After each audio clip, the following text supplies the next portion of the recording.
My name is Amy Howard. It's absolutely impossible to open up Pinterest, a magazine, and not see incredible looking antique mirror. Today in this video, I'm going to show you how easy it is to just take regular mirror and make it look like it was 200 years old. Now, it is really important to get real mirror. Some people will go to flea markets or a place and they're actually trying to strip the back off of a mirror and process it like I'm going to be showing you today, but it's not real mirror. So we want to make sure that we start with real mirror. And one way to be able to know that is on the back of the mirror that the reflective is going to be on the front, and on the back it's a baked on gray finish. This is really important that we've got to get this off to be able to control the surface that we're going to be working on. Years ago, when we started experimenting and we wanted to be able to recreate antique mirror, we would literally have to go in the parking lot behind our studio and we would try to take muriatic acid and we would try to go through it with some nails and try to recreate that. But unfortunately, it didn't give us the beautiful composition that I'm going to be able to show you how to do today. So one of the first things you need to do is we're going to take our antique mirror stripper. It's going to be really important that you protect your hands. Now, for easeability today, I'm actually going to be using some surgical gloves, but I would prefer that you use stripping gloves. Those are going to go up a little bit further on your arm and they're going to give you a lot more protection. The other thing is, because we are working with a stripper, we want to make sure that we're in a very well ventilated area. So I'm going to take my antique mirror stripper and I'm going to shake it really well. And then I'm going to pour it directly on the back of my mirror. Also, I would suggest, I'm not doing it because of easeability today and teaching you, but it is good to wear eye protection. If you wear glasses, that's great. If not, it would be good to be able to put on some goggles. So I'm going to pour it directly on top of the back of my mirror. I'm going to put my cap back on. Using a foam brush or a foam roller. If you're working on large pieces, you can use a roller. And in production, when we're actually making antique mirror, that's what we do. So you notice I'm making sure that I get 100% coverage. And I'm also wanting to make sure that some areas are not thinner and some are really heavy. Unfortunately, just through experience, I've noticed that if I think that more will do it better than less, that is not the case. If I get it puddled up too heavy, it actually will not bubble up nicely, where if I get it all done the same. Now, can you see the process already starting to happen? So what happens is it's starting to lift this baked on back of enamel away from the mirror itself. So you see how quickly this is happening. Now, I will tell you, in a warmer environment, it's going to happen faster than if it's colder. All right, so loving it, loving it. See how quickly that happens? So I'm going to take some craft paper and I'm going to place it after it's all started to release, and you'll see that it's crinkly looking. I'm going to lay my craft paper all at one time over it, and holding it in place, I'm going to burnish it to where the entire surface is going to lift with my paper. And you want to lift it away from yourself like this, so that way it lifts off in one complete piece and you're protected. So I'm going to roll this up very carefully because it does have the stripper on it. I don't want to get that on my arms or my wrist. Now, I'm going to do a second stripping of the mirror because you'll notice in here there's a coppery color where it's almost a reddish color, and you'll also see the detailing where it looks crinkly to where the stripper actually was crinkled. So we want to get rid of that because that's not desirable in our final product of our antique mirror. So I'm going to take my sponge brush and with just a little bit of pressure, I'm going to get any residue of leftover mirror.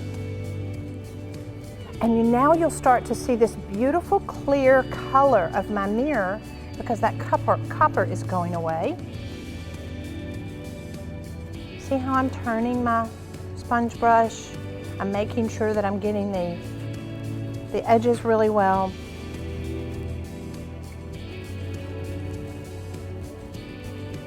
And I'm coming back, I'm just wanting to make sure that this entire area is all nice and white, real clear. Now, I'm gonna come over to a water bath. You can use a water bath like we've done on smaller pieces. We'll use a Tupperware container. We'll just fill it up about a quarter of a way through, a quarter of a way up. Room temperature is fine. I'm gonna take my simple green that's been diluted, and I'm gonna spray it on top of my mirror.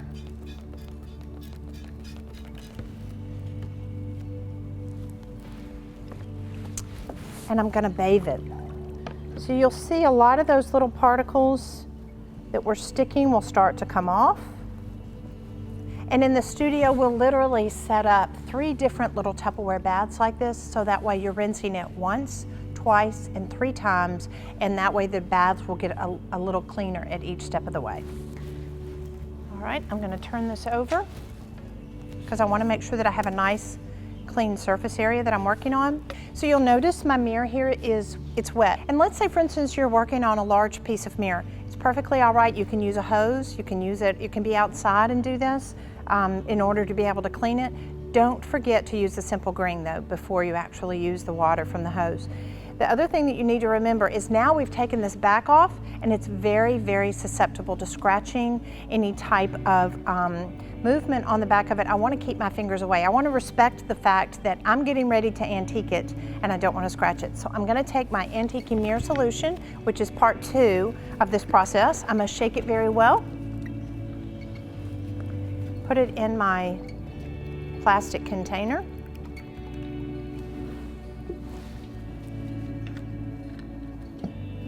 Then again, I'm taking my lint-free rag that I'm working with.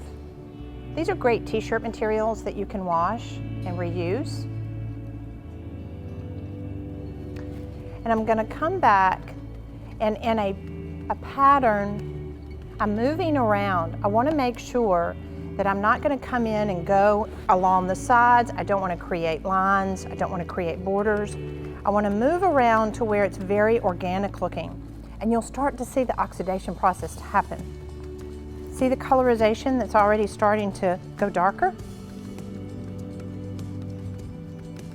Hear that hit drag motion? Hit drag, hit drag, hit drag, hit drag, because I'm patting that around. Oh, I love it already. You will notice that there is an odor to the Antique Mirror solution.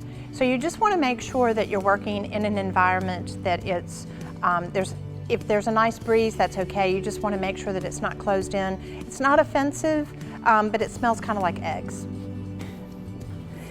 So after I've come back and I've saturated the entire area, you're going to start to see it turn these beautiful blue colors, grays, reds. It's beautiful. So I'm going to come back in a circular motion. If I want, I can take a little bit more solution. And I'm going to go in circles, just again to make sure that I've gotten a nice, even finish on my mirror.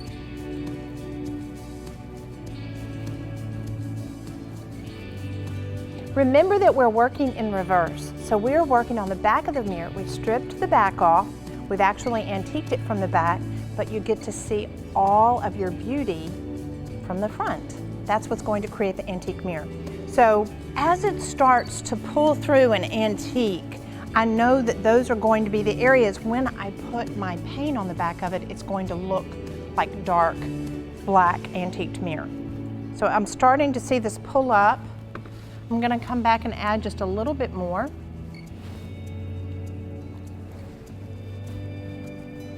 Now, if I want to be able to keep it as antique mirror, I'm going to stop at this point, but I want to be able to make it look a little older. I want to make it look like a Mercury mirror. So I'm going to come over here and I'm going to rinse it. Again, I'm being very, very careful because it's very susceptible to scratching. And I tell people when you're working on the back of this mirror, don't even use paper towels because paper towels can act like a fine sandpaper. Even more important, why we need to continue to work with lint-free t-shirts or rags.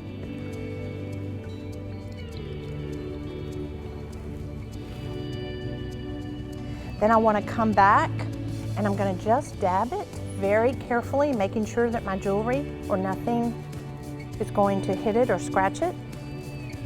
And there again, see how I'm jumping around. It's always about being organic shapes. I don't want to be going in lines and creating patterns like this.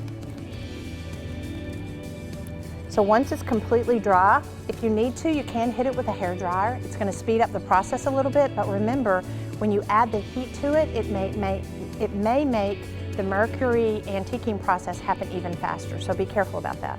In this particular instance, I'm just going to use a rag. Looks like I'm about dry now. So all I've done is I've taken my antique mirror solution, which was our second process, I poured it into a little spray bottle, and it's like a mister. So I'm going to just spray it here and there, and what happens, there's a reticulation process that will start to take place to make it look aged. You want to make sure that you don't hold the bottle over too much where it actually leaks on it and makes large circles. I'm just going to let this set, and it's going to start aging it, and it's going to have these beautiful little reticulated circles on the front of the mirror. So as it's starting to age, I'm going to be looking at it to see what it looks like. So see right here, see how it's starting to age? Ooh, I love this. All right, you know what? I'm going to mist it one more time, and then I'm going to rinse it. So you're going to mist, dry, until you get it to the point that you like it, and then you're going to clean it. Beautiful. All right, so I'm going to come back over here into my bath. Very carefully, I'm just going to clean the back of it. Again, there's no cleaning solutions or anything in this. This is just tap water.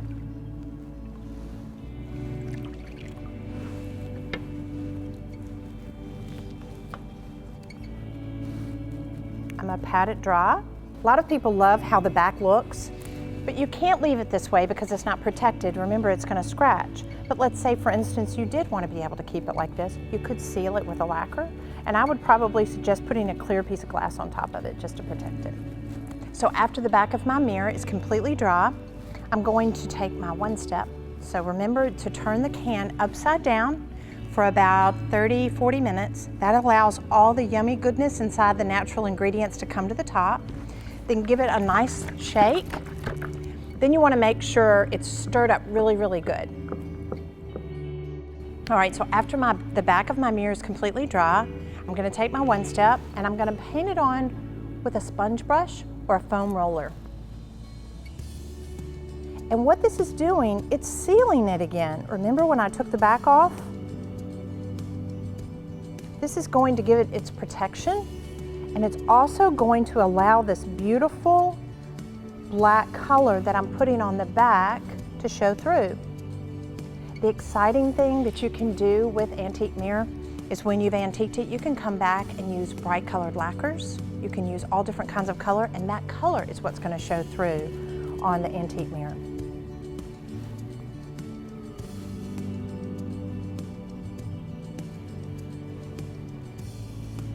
So I'm going to make sure I have 100% coverage. I'm going to allow it to dry about 20-30 minutes. Then I'm going to have a beautiful mirror that looks like this. So it has a multitude of uses. I can use it as backsplashes in a kitchen. I can use it on walls. I can use it on furniture. It's just amazing. Here's a great example of beautiful antiqued Mercury mirror. You see how easy it is. Now go enjoy the bragging rights.